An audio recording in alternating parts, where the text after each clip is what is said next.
believe in yourself and never give up. You might just be at the tip of your breakthrough.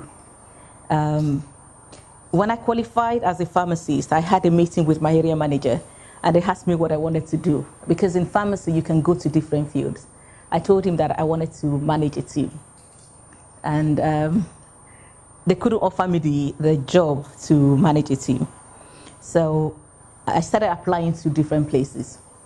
And one of the places I applied to, they didn't even call me for an interview. And finally, I used to live in London. That was in London.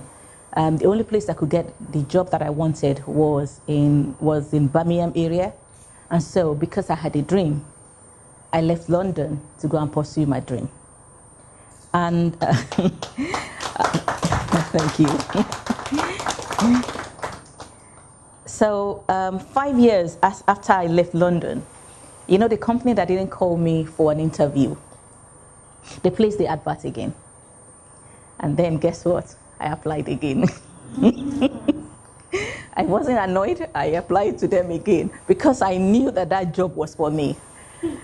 And then they called me for an interview this time.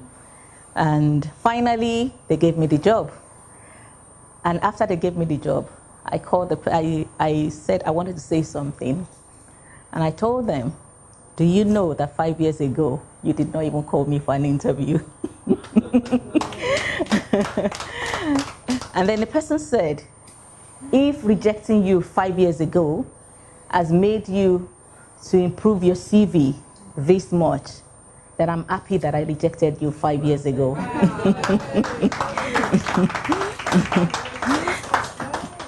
And at that time, I was able to command the salary that I wanted.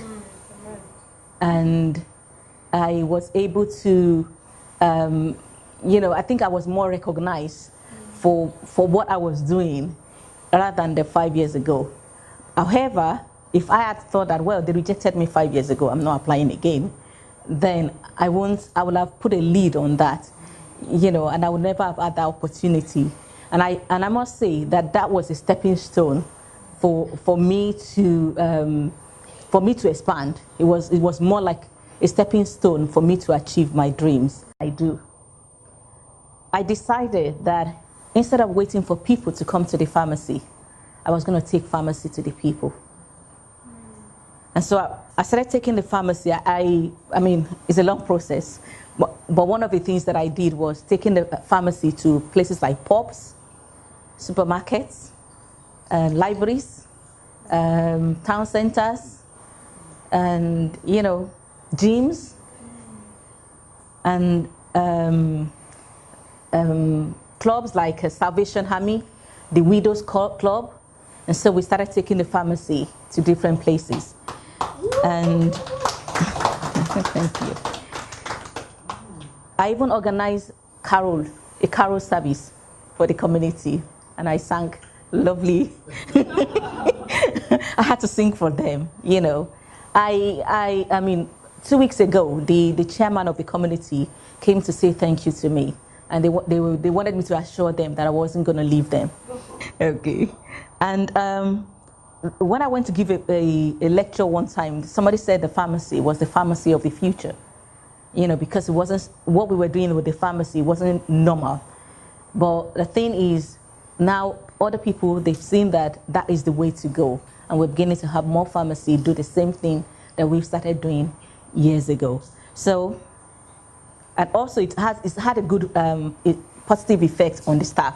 So the staff also, they're empowered because they know that they are affecting life, and we're getting more results from them.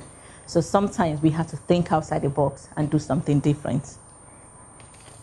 Okay, my fourth one is push yourself beyond what you think is your boundary. You've got to push yourself beyond limits. You have to make use of opportunities that come your way. Opportunities like this. This is an awesome opportunities.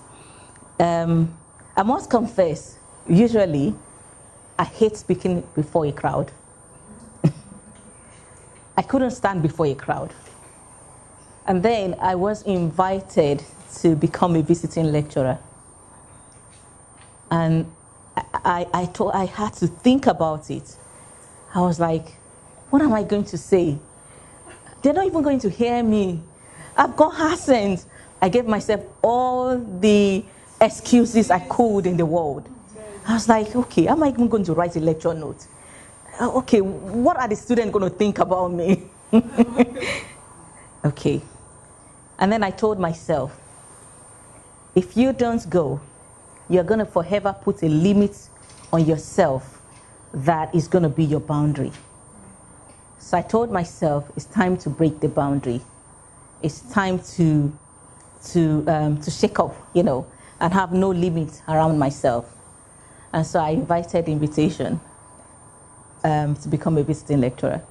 And I tell you what, when I got to the class, maybe they told me there were going to be 50 people there. I got there, there were like 70 people there. I was first like, oh my God, what am I going to do? What am I going to say? But I got there and I actually enjoyed myself. And I enjoyed, the fact was also that there were a lot of black people there. And it was good to be like an inspiration to them, like a role model. Some of them had heard about me before. They were looking forward to meeting, that black girl that was doing something. And today, some of them have now become my own trainee. I had to train some of them.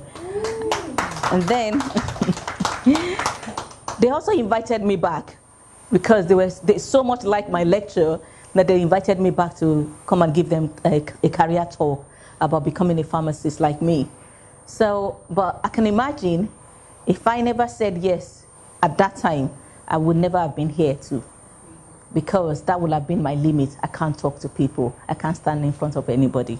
So whatever it is that we think is our limit, I was watching a video about Will Smith. It says that God places the best things in our life on the other side of your maximum fear. And it was actually describing it as someone who wants to skydive. Like you want to skydive, and you're thinking, oh no, how am I going to do it? Oh, this is never going to be possible. And then you get to the plane, somebody opens the plane, and somehow you get pushed out. He said, and then you find out that, oh my God, this is so lovely. How come I've never done this before in my life? He said, but the thing is that you will never have experienced that satisfaction unless you even said yes and get on that plane in the first instance. So it's time to break the limit. And my last lesson, not the last lesson, but the last one I'm talking about today, is the only person you're competing with is yourself. You're unique. 100 people might have a pharmacy shop, but they can't do it the way I am going to do it. We can all be good, but we all have our own uniqueness. 100 people can make hair, but you have your own unique touch that you're going to put into it. So if there's someone else who is successful in your area, you need to celebrate them. Let them mentor you. Help them without being a burden to them. And I'm going to emphasize that. You have to help them without being a burden to them. If there's someone that is struggling to get to where you are, you need to support and help them. When you develop others, it helps to develop you too. And the more you do that, the better you become yourself.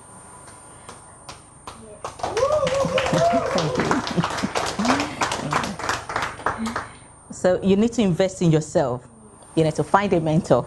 You need to find a coach. I know it's not, sometimes we think about how much we're paying a coach, but your coach is going to help you to bring out the best in you and to help you to break down limiting barriers that you might think that you have, helping you. I know we've got a coach that has talked about time, manage your time well. Sometimes we think that there is no time, but what can you give up to help you to achieve what you have to achieve? What is it that is taking up your time that is actually not needed? I also do most of my shopping online because sometimes I think about it and I think I can use that time for something else. So I once wrote an application for an award, and then guess what? I threw it in the bin. And a few minutes later, my mentor, my business mentor, entered the pharmacy. She just came. She wanted to show me off to somebody, and then they came in unannounced. And after the meeting, she said, "Oh, Olutayo, there's something that I want to show you. There's this award. I think that you're going to be good for it." And then after showing me the award, I said, okay, just hold on, I'm coming. I just went into the bin and I brought out the paper from the bin and I showed it to her. I said, I just started entering for this award. And I thought, what's it about me? Why do I need to? Then I threw it in the bin. She said, no, you've got to take this up again. And you have to finish what you've just started. And I actually won the award. Yeah. So that is what your mentor does for you. Because my mentor was able to help me to see what I can't see about myself. I felt there was nothing. I felt I was just being myself by doing what I'm doing. But she was able to see. I mean, she's seen so many business. And if she hadn't come in at that time, I would have thrown my award in the bin. Because that was my award that I threw in the bin. And in conclusion, I would like to say this. Success is no accident. It is hard work, perseverance, learning, studying, sacrifice, and most of all, love of what you're doing. I love what I'm doing. I'm passionate about it.